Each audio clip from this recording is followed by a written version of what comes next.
So it's so clean. If you visit a plant or if you see on your computers, you will see it's such a clean plant. You don't even see any disturbance outside, any dirt outside. In fact, the plant runs only through the gasification, which comes from the storage areas, and the gas is collected and power is generated. It's an excellent technology. So since you're saying that, I don't know whether Indian waste will allow for such gasification in a large scale. That has to be dealt with. no, but biomethanation can be done anywhere. It can be done in a city with waste. It can also be done in villages where you have cow dung or agricultural crop residue. Small scale cow dung, such sort of power plants are there. But if you aggregate, but you can a large scale plant is not working. Why is that? I don't know. That's what the collection of waste that we take from the municipal area. I don't know whether it gives that sort of waste or not. So, Dr. TVR, would you like to? Should I ask you something, or do you want to take off your own? I think. You want to ask anything? Maybe we'll let TVR do his talking and we'll ask him questions afterwards. Is that fine? What meaning you want to ask? After you finish.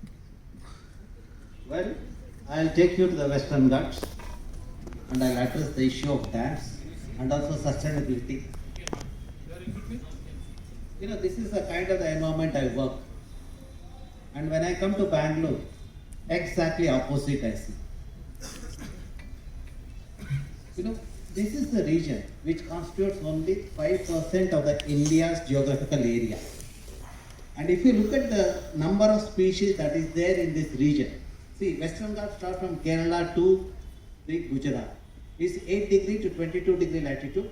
In this, if you look at number of species, plant and animal species, which is highest in Kerala and Karnataka part of Western Ghats. Nowhere else you have this species. Higher the number of species means variety of food and variety of medicine. And what we have described today is only the 3 or 4% of the soil. Still 96% of the species is unknown to us. Their capability in terms of the medicinal aspect, etc. But we have started degrading the environment. Now, this is a glimpse of the variety. You know, where there is a diversity, there is also stability. Those who take diverse food are healthy compared to the people who take only carbohydrates.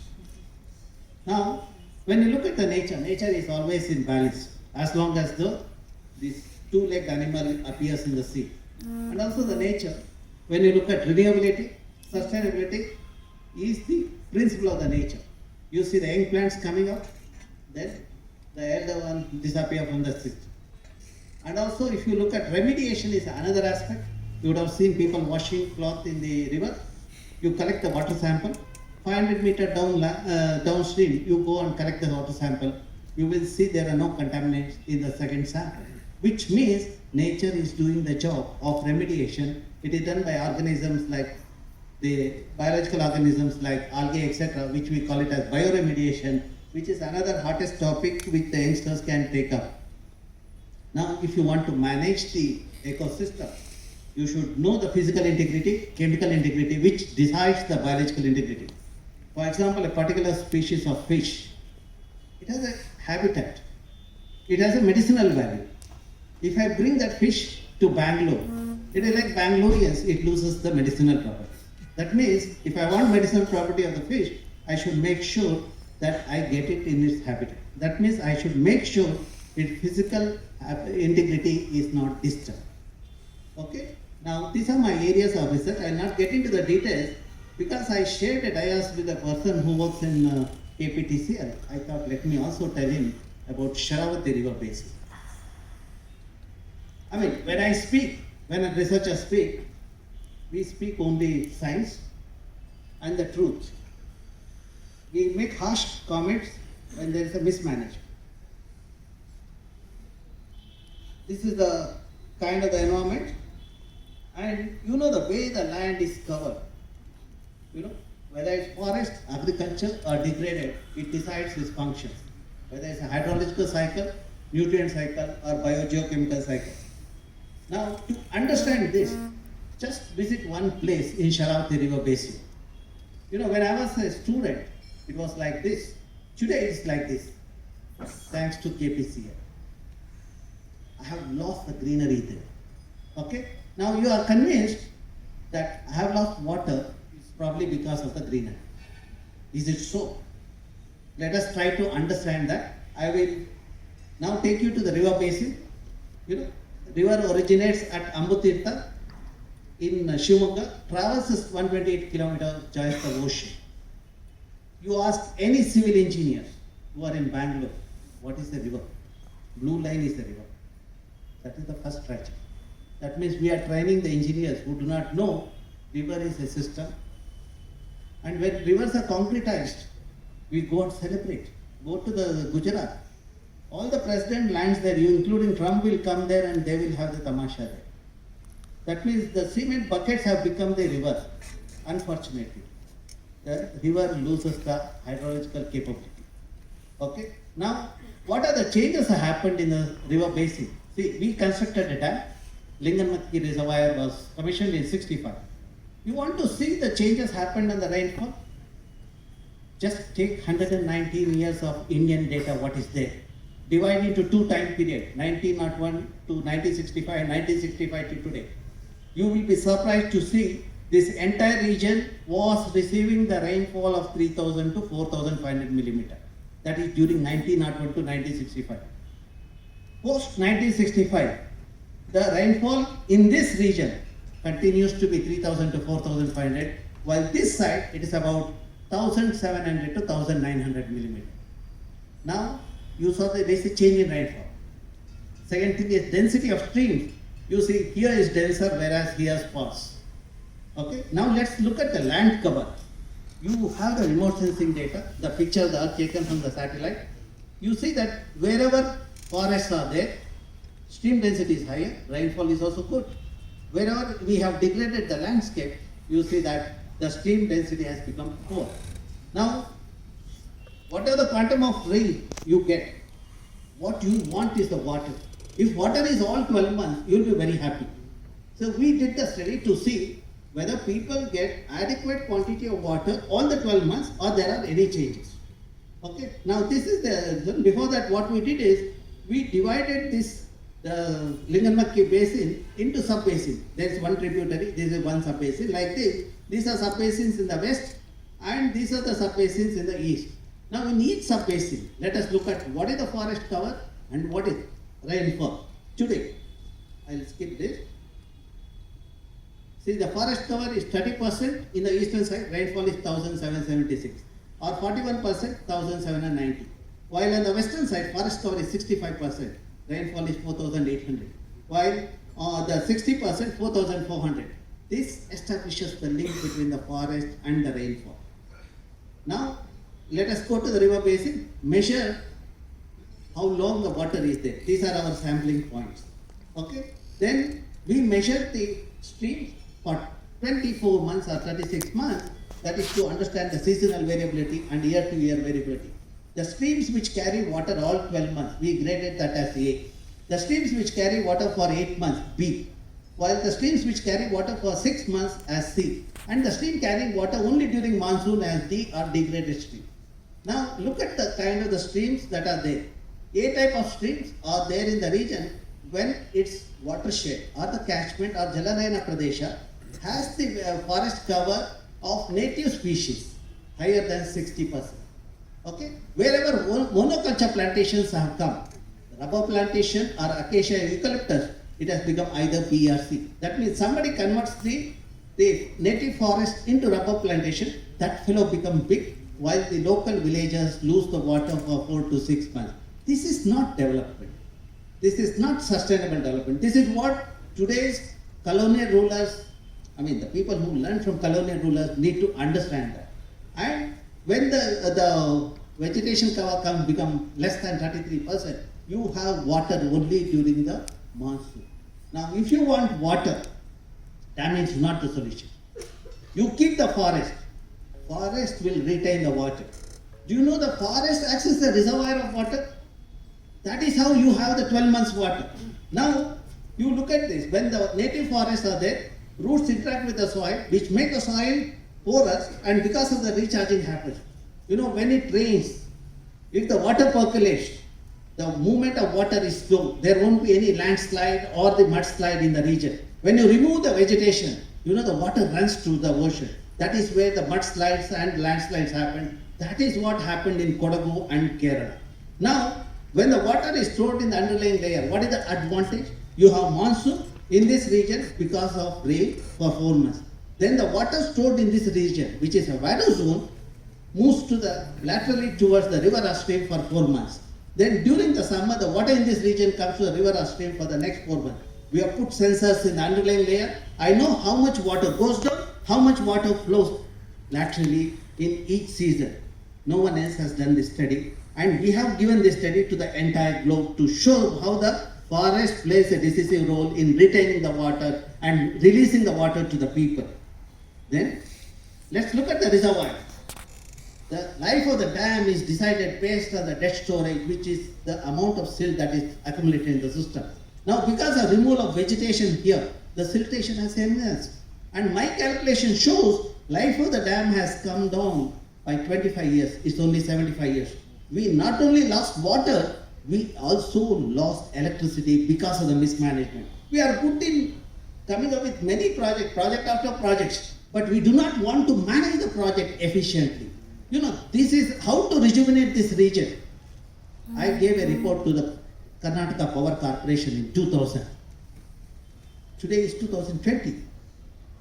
That report is still catching the dust. You know, that is the tragedy. We are talking about all kinds of things, pump storage, we are talking about all mega projects. But why are we not rejuvenating or restoring the ecosystem and retain the water? See, that is where engineers lack vision too.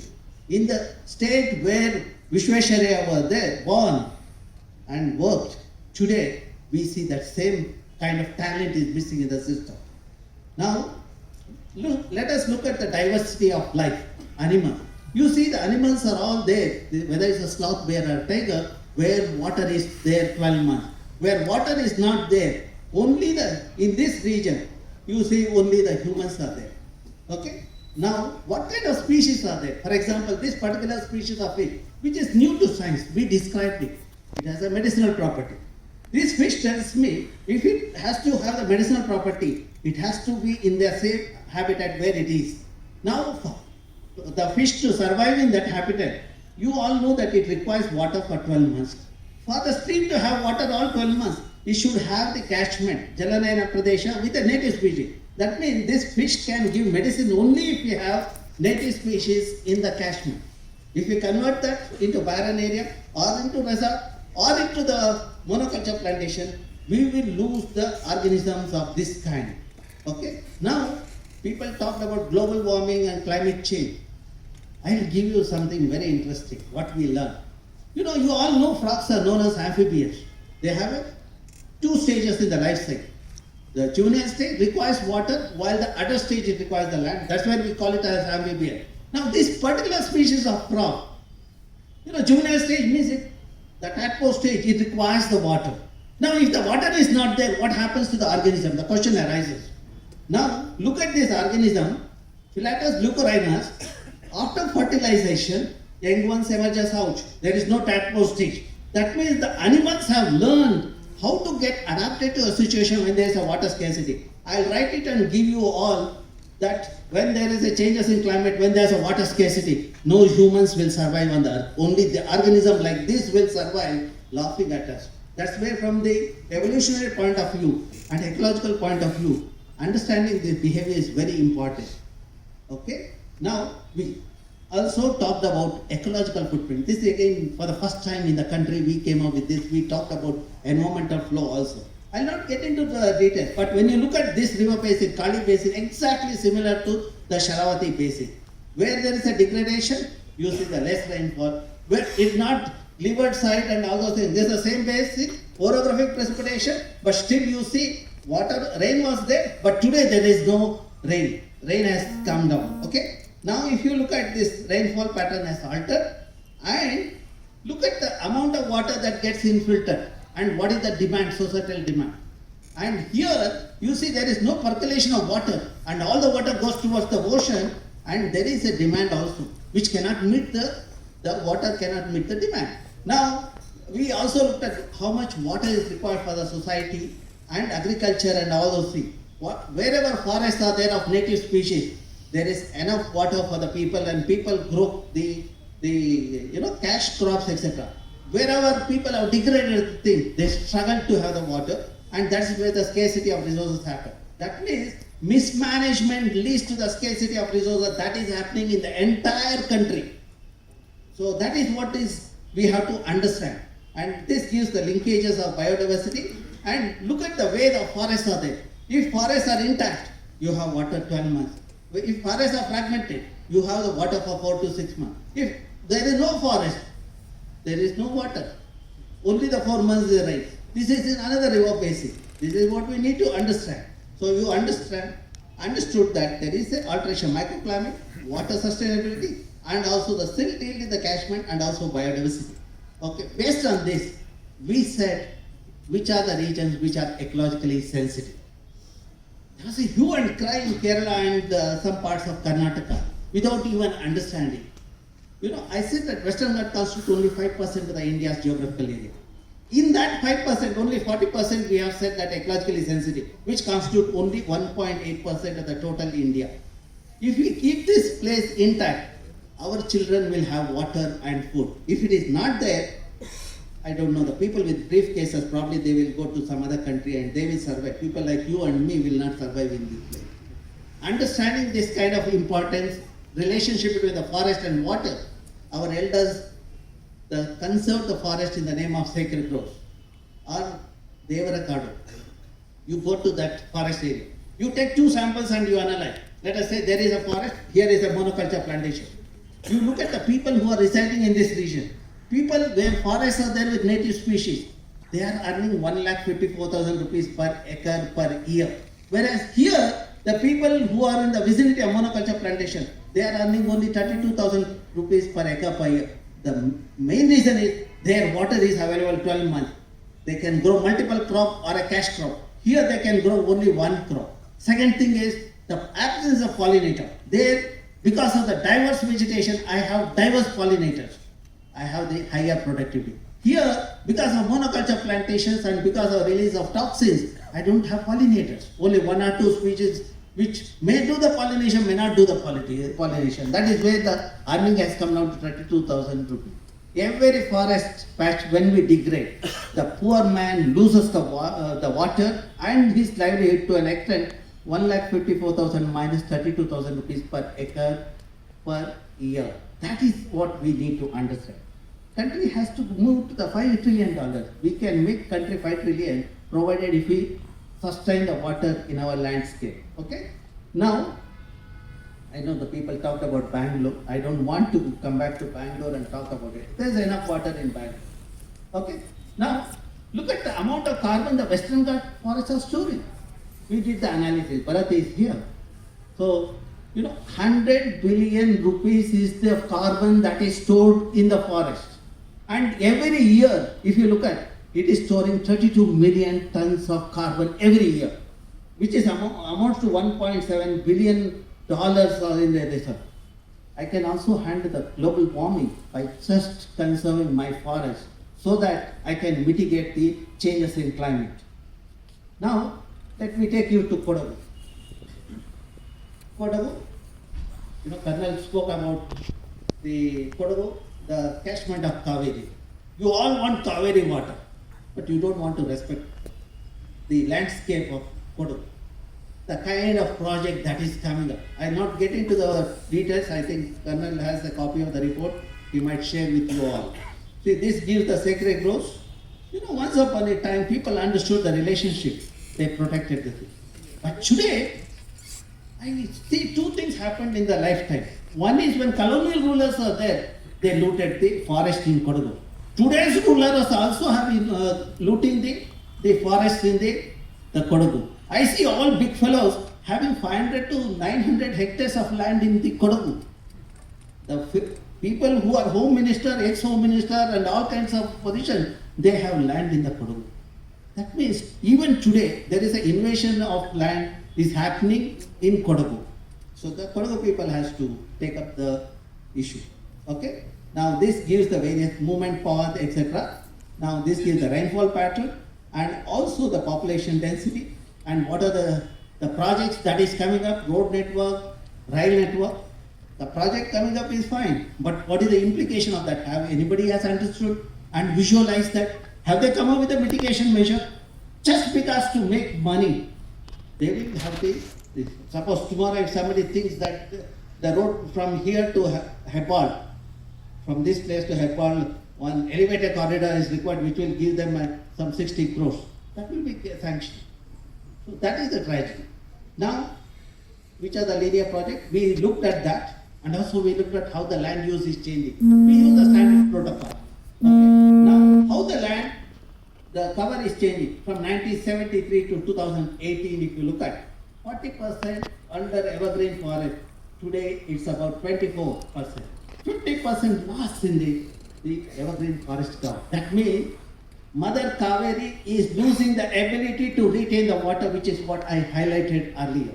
You know, the perennial streams are becoming seasonal streams. So then linear project, what kind of the thing we have tried to visualize that and what is likely to happen if the project comes also we have looked at. Is going to be tragedy in the system. Okay. First and foremost thing is the fragmentation. You know, it will enhance the human-animal conflict. I know the poor people have the guns always, but if they start shooting the wild animals, what will happen to us? You know, that is going to be tragic. You know, why this problem happens? For the animal, you know, the entire region is his territory. When they see there is this kind of fragmentation, naturally they will invade this region. Okay? Then people start shooting or hunting. Then animal senses the danger, they reside in smaller pocket. They breed among themselves. This is called inbreeding. You know, when there's an inbreeding, there's no exchange of gene. Otherwise, earlier the animal here would have exchanged the gene here. Now the gene becomes weaker and finally leads to the extinction of the species. If you're talking about species conservation, first and foremost thing is find out the habitat and territory of the organism. Then think about the conservation. Okay? Now, these are the kinds of the fragmentation, various levels. We have mapped that for the entire Kodagu.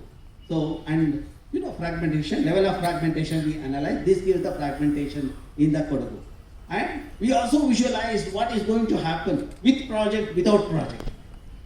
Without project, there will be some change. With project, the doomsday is certain. And because of loss of water in Kodagu, the Kaveri catchment, you will see that politicians of these two states fighting happily in the court and and they will win the elections. And that's the only thing will happen and people become fools. They will go on electing the same joker again and again who looted our forest. Okay? Now, this is what the change happens in terms of fragmentation and all we have looked at it. And the implication of these linear projects is land use changes lead to the deforestation. Poor hydrologic regime. There are floods and droughts. Already the last year, 2 years back, the flood has warned them. If they don't wake up, their children will not survive there. So they will get washed away in these floods. Landslides and mudslides. You do not know what happens when you are there. If mudslides, maybe tomorrow you will not see the sunlight. Okay? Conversion of perennial stream to seasonal stream, the water scarcity will happen. And loss of people's livelihood and human-animal conflict. That means entire biological system will be under stress or collapse. So I don't think that we should allow in the system, especially in an ecologically sensitive region. Okay. Then we looked at the flora and fauna. I will skip this section. And this is a glimpse of that to tell you that we enjoyed that thing before it is too late. I'm not sure after 20 years what happens. At least my students and myself are quite lucky we could spend some time, thanks to Colonel. He invited us to do this study. So, okay. Now, the buffer zone, we did the study, we looked at what is the diversity of the thing, what are the organisms are there, which are ecologically sensitive. We also came up with the thing, integrating all this data. Finally, we said that, which is ecologically sensitive, which are the villages are ecologically sensitive. Hoping that the people in Kodagu will wake up, not just Colonel Muttanna, every child in Kodagu wake up and take up this issue and hand to the government You know, the day when people start raising the voice, no bureaucrat, no politician can survive and all. So we need to do that. That is where this kind of studies will help. You know, our objective is to equip you with knowledge so that you can think sensibly and make today's idiot rulers to understand the implications of this kind of foolish decision. Now, see, these are the kinds of things. When you go there, you will understand the problem. When we saw the large-scale devastations in the region, so many people have lost their life, and all the rich people wants to have the resorts there at the cost of the people, you know, poor people in that region. Okay, see, these are all you would have studied, read in the paper. I don't want Kodagu like this. I want to see the greenery like I showed in my first slide. If I have to do that, I have an agenda. Sensitize every child. When I saw the young girls and boys in the crowd, I was quite happy. I said, okay, even though it is afternoon session, I'll succeed in conveying the message. And also I was happy to see people not using the mobile. I don't use mobile, but I sit in many government committees. Okay? I have the environment education program, the network of schools and colleges, and capacity building program. I organize an international event once in 2 years. One day is exclusively for the school children. If you want to know whether I am doing it or not, Krishna is here. He actively participates. He participated in 98, 2000, 2002 and all, and create new leagues. At least do that job. Look at what we have done. This is the water body I have created in the campus in 2008. Not only our students are happy with this. Look at the organism I have, the otter. If otter is there, it must be getting enough food. Now, the food which is there, two of my students prepared the biodiversity. This is the algae. You see how the lake in every year, and this is zooplankton, this is a fish, and this is a bird. And you see the otter, and also the snake. You know, recently one of my students got me the skin of the snake. We asked him to measure the length. You know, we are scientists, we believe in numbers. Without number, we cannot have lunch or dinner or sleep. So, he said 279 centimeter. Then our job is to compare. Because our fellows are always good in comparison. Even if they have weakness, no, they want to compare whether the neighbor is weaker than them or stronger than them. So then we asked the student to find out what is the maximum length in the country is reported for this particular species. That boy came back, he said 240 centimeter after the literature review. You know, I come from an institute, Indian Institute of Science. My institute is number 1 in the country. It is because of our students. Not just students excel, even the animals excel in my camp. That's the beauty of my camp. Okay? Now, you know, when we move around, how we make the people sensible. Okay? This is a famous Jaipur model. Today, this is the only model people are talking about it throughout the globe, how to handle the wastewater and get the tertiary treatment. Those who want to know can go to my webpage and understand what we have done. We just mimic the nature, put the constructed wetland and algae pond, which has the ability to take the nutrient N and P. Now I am in the NGT committee of Belandur Vattu. I am trying to see whether the similar thing can be done. I saw that last week some people have cropped up in the system saying Belandur should not be handled. It's already a patient. If you do it, the entire world will collapse. Even Trump will have a disease.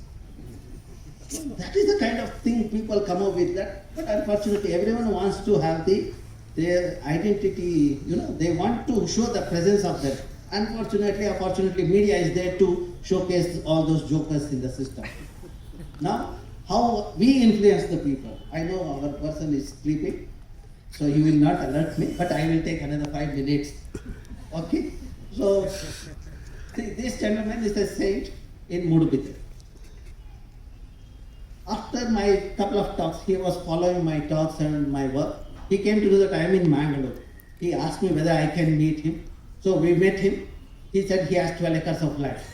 Myself, my student, we went to his place next day. We did the analysis. What is the topography? Where is the lowest the part in that region, 12 acres, where he can create a water body. And we gave a proposal saying that what should be the size of the water body and how much water he can store. In addition to that, you know, Mudubidri faced a water crisis in 2014-15. He knew that implication of not having the water. So when we gave the proposal, Within 15 days, he got it implemented. Okay? And in addition to that, we also suggested to take up the desilting. We said that if you do it, then entire community in this area will start doing the desilting. As I predicted, just because he did the desilting or rejuvenation of 2 lakes, 32 lakes were done by the public. You know, that is the power of the people. That is the kind of solution. That is what the sustainability means. You know, now, when I look at this, the success is because this saint is also young man, age group of 30 to 40. And youth, the student from Alva's engineering science. That is what, when I look at you people, I see that you can do something. You know, you saw the lake in my campus, which has a water storage of 10 lakh liters. I stay on the campus. You know, I am answering the question of sustainability. That girl asked about it. You know, I stay on the campus. My family requires 500 liters every day. Okay? 500 into 365 is 1,65,000. I am storing 10 lakh liters of water. If every Indian or if every human gives back to the system 10 times what they are consuming, we are ensuring sustainability. That development is called sustainable development. It is not an outdated thing. It is relevant to me, to you, and your great grandchildren also. Make sure that you conserve the water and also your children do it, okay, as the time progresses. Now I see the success is because of this man, you know, CEO of Alva's College. That means I got next person to influence. So we got in 2017 another water body which stores 25 lakh liters of water, and see they took up the planting of native species in the region. Rejuvenation started happening there. And we visited in 2018. You see there is a water and also greenery there, and of course smile on our face. And recently when I visited 2019, see, when lake was created, this man was alone, single, bachelor. Now because of the lake, he got a partner. If you want a sensible partner, you know, you are all, don't go to the Facebook and find the wrong fellow wherein you end up filing the divorce paper within a 6 months. So you do this kind of rejuvenation of water bodies and create this. You will be happy. Your partner will also be this one, so that you will have. In fact, I was so happy when I met this kid. They are in a joint family. You know, sensible kid has come to the family because of this kind of nature-friendly initiatives by this gentleman, who's quite in 30s. Okay, now I will take 1 minute. This is the climber from Western Ghats. Western Ghats, but it is there in my campus. You know, when I was a student, I brought the pot, you know, the seed to the Bangalore, because I was, you know, I like this architecture. I said I should have it in Bangalore, that too in my campus. I brought it to the Bangalore, planted in 7 places. Other 7 seeds still is in my lab. So if you want, somebody can do the DNA analysis to prove that whether the same cousins are there in my room or whether I have done the planting or not. Because every success there will be some critics saying that no, he didn't do that. If someone wants to do that, I have kept the sample also. Because I always keep in mind what is likely to happen tomorrow. You know, when I planted this in 7 locations, I was a student. I didn't know that I will continue the campus as a faculty.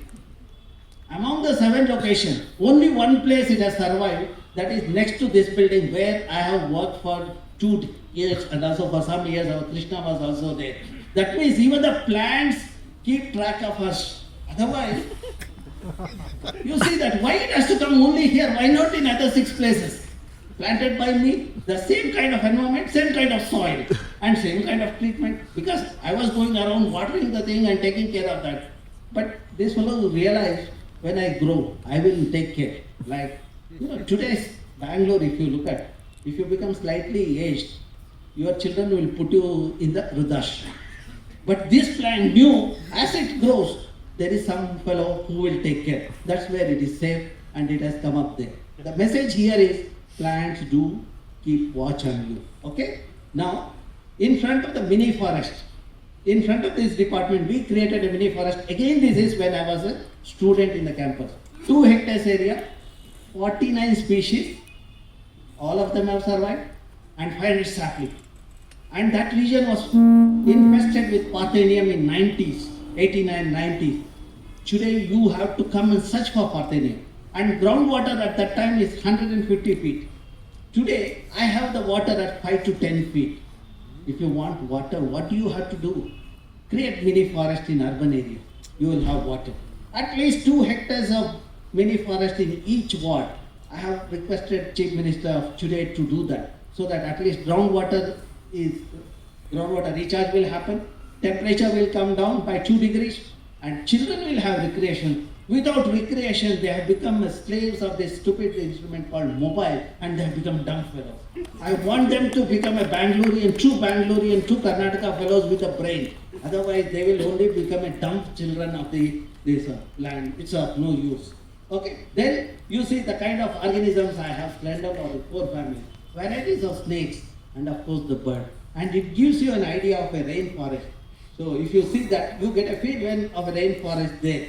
So, if you want to learn the initiative, the next Lake Symposium is coming up in November or December. You are most welcome to take part, and you can do a simple experiment of nature monitoring, water quality, the catchment mapping, the carbon sequestration. You come and do the presentation. We'll allow you to do. You can also listen to the international and national experts. The country landscape, when you look at, has abundant solar energy. 65% is the youth, and we are also looking at the prospects of biofuel. If I harvest all these 3, my country will be the developed country. That's what we are working toward. 2009, the proposal which I gave to the government of India, solar program came up. Today he spoke about that, the rooftop harvesting. I said that we should go in for generation-based incentive. When you generate and feed it to the grid, we should be given the money. Some bureaucrat asked, are you a mad fellow? Why should we pay? I said that you are spending 30% as an energy law. Equivalent amount I am suggesting, 3 rupees 50 paisa you pay them as an incentive. Then I was in the committee. I made sure it is made not 3 rupees, it's 9 rupees 54 paisa. Now slightly changes are happening. So the message here is we have abundant resources. If you want to know more, these are our web pages. Otherwise, do the Google search, you will get the details. When you access my web page, it looks like this. You will get all the details. All my publications are available in spite of copyright issues in the journal. Okay? So then, if you have done a good job, it is because of the youth who are behind me. When youth does a good job, they keep happiness and make us to smile. That's what my students are doing. Thank you very much. Thank you, sir. We are slightly late on time, so we will keep. I think I'll ask one question because I think it's very pertinent. This is addressed to both of you. See, all the choices we make today seem difficult because nobody seems to be aware. Most of the things that Dr. TVR is talking about they're very simple. If you want water security, grow trees. If you basically things like that. But our education system seems to not be able to inculcate that into us as we grow up. Do you agree? Do you know how many lakes Bangalore had? No? Take a guess. 1,065. Yeah, somewhere between 1,000 to 2,000. Who built them? Were they natural? Kempegowda. Were there any natural lakes? No, all man-made. Yeah, they were all man-made. So, before we had schools and colleges and engineers and architects, we had a society that knew how to harvest water, build lakes and forests. How is that possible? While after we had a British administration and engineers and architects and bureaucrats, we've only reduced that to about less than 1/10 of the original number. So do you see something fundamentally wrong there? So my question to you, sir, is how can we impact the education system? Because for 15 to 20 years, we put kids in schools, which are prisons, and train them to become unsustainable. We train them to become almost idiots. So shouldn't some intervention happen right there in their growing up years, that the entire syllabus, curriculum should revolve around ecology, around the environment? Because earlier when we didn't have schools, we grew up in our environments and ecology, therefore we understood it. Today, since we don't grow up in it, perhaps can we have interventions like get rid of classrooms, Let children grow up in their natural environment. Let them learn. Soak in the wisdom, and all our native wisdom can be revived. Okay. You all saw the forest degradation. I would say that has a direct correlation with the environmental literacy in the region. See, for example, Uttar Kannada district, the environmental literacy is as high as 45%, forest cover is 45%. Shivamogga, 40%, forest cover is at that order. Bangalore, the tree cover in Bangalore is 3%, 3.5%. Environmental literacy is also 3.5%.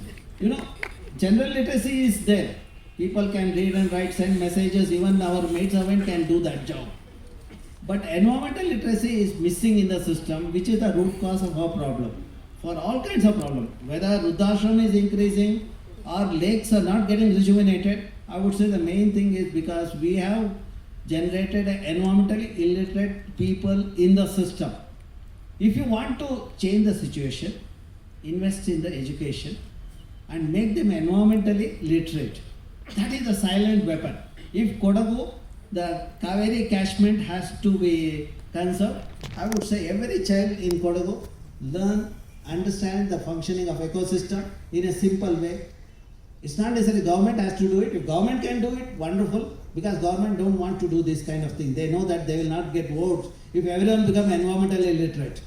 So they will be very cautious in taking up this kind of a thing, because I have been talking to the government for irrespective of the colors. Whoever comes, we go to them saying that please do this, environmental education at all levels, make it at least children understand these concepts and all. Every politician says, no, it's a good suggestion, we look into it. That time gets over. Now the new fellow has come, we have talked to him. In fact, I have suggested in the budget also they have to keep money for the environmental education.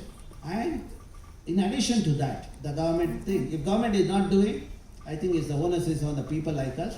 We should get into the field and make the child environmentally literate. We have been doing, myself, my student, the way we travel, when we get an invitation in the schools, our Saturday, Sunday is spent in schools, not in the malls or in any other place.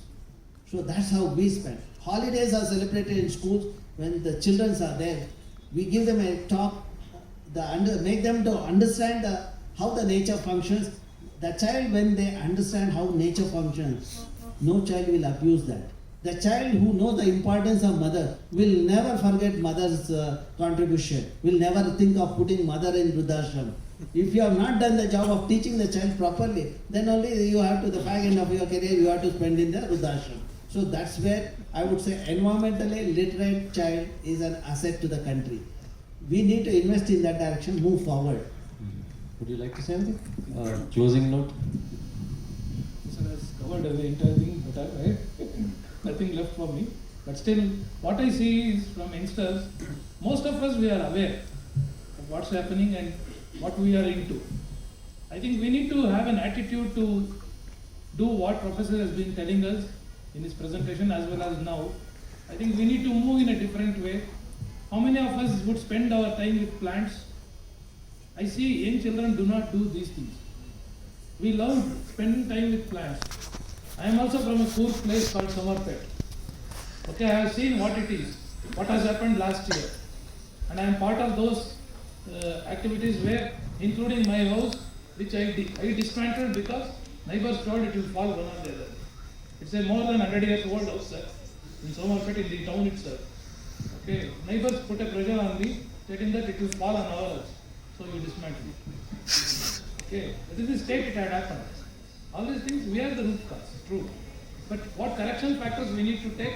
Definitely, if we don't get up now, I think we will not be there. Thank you, sir. Does anybody have any pressing questions that if you don't ask,